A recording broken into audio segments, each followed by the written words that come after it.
Most players who rescue Jeff and Natalie Meyer don't remember doing it. They remember Adam the Clown, the comments in Leisure Park, and Carlito hanging Barnaby from the ceiling.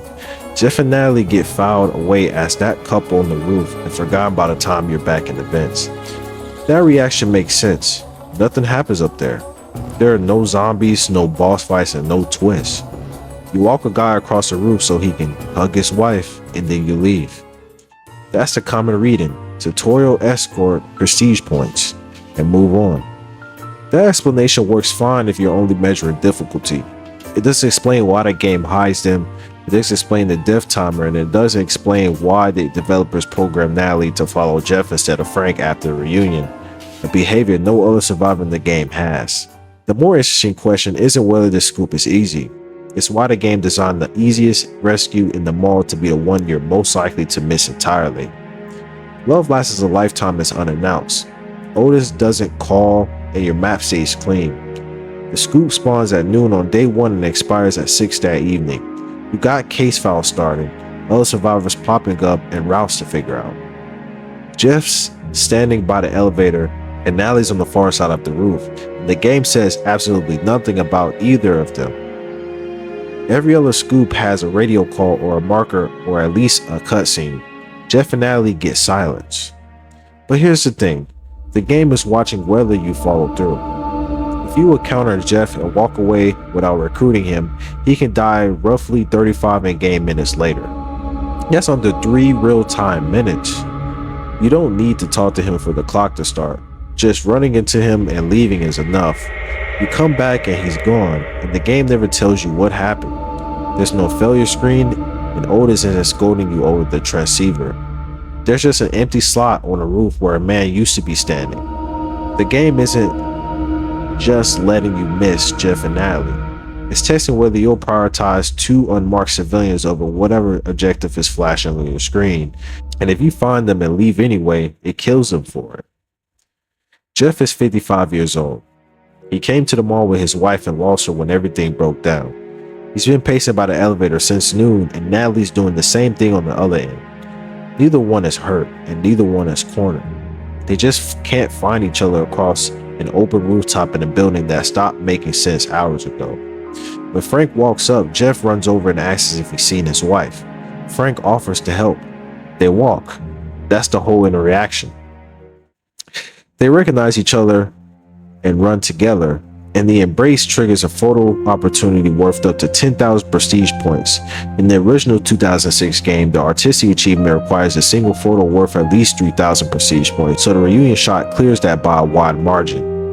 Frank usually earns prestige points for photographing violence and evidence and destruction, so the fact that the game rewards you for pointing your camera at 2 people holding each other is a deliberate call. The developers wanted this reunion to carry real weight inside the same reward system as every chaotic photo op in the mall. Then the escort starts, and the scoop stops being gentle.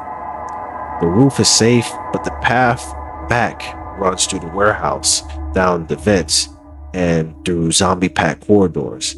Natalie is unarmed, and the couple moves at their own pace. They get hung up on corners and freeze near zombies. Natalie's AI is especially rough because she often takes only a few steps at a time even when Jeff is way ahead of her. The game gives you a warm moment and immediately makes you protected through the same broken escort system that kills survivors in every other scoop. This is where the AI detail gets interesting. After the reunion, Natalie follows Jeff instead of Frank. Her pathing locks onto her husband. Every other survivor in the game follows Frank directly, and Natalie doesn't.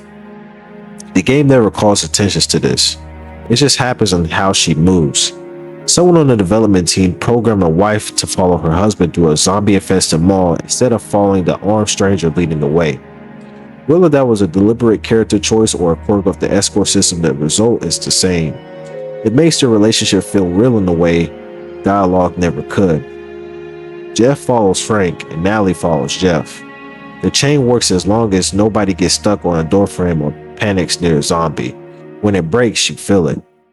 Compare them to the survivors you rescue later. Certain people need food before they're followed.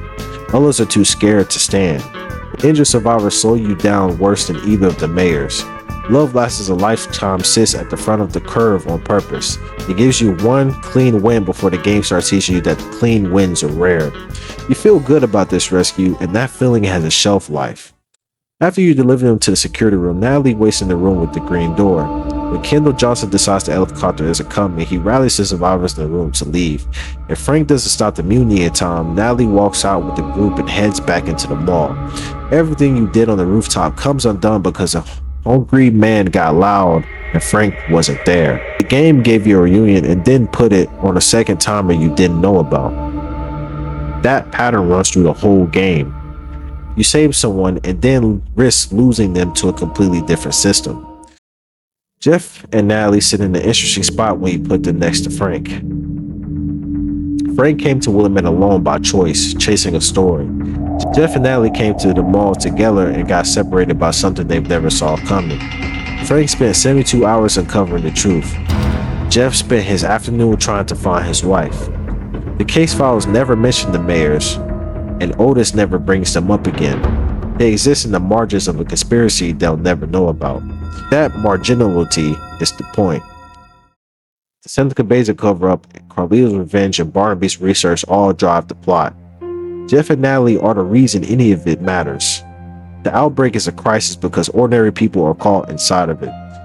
The case files give you the why of the outbreak. Jeff and Natalie give you the who cares. The game buries them on an unmarked roof with a hidden death timer and no radio call because it wants to know if you care without being told to.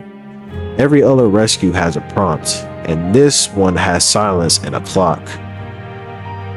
The players who stop for Jeff and Natalie do it because they notice, because something about a man pacing by an elevator looking for his wife was enough to put the case files on hold. A walk across a roof, conversation, a hug, and a photo. The game weighs it at up to 10,000 prestige points and hides it behind no marker and a death timer and a mutiny that can erase it after the fact. Dead Rising knows exactly what this reunion is worth. It just wants to see if you do too. Two people holding each other on the rooftop while the mall falls apart below them. That image stays with me longer than most boss fights in the game, and I think it's because the game almost didn't let me see it.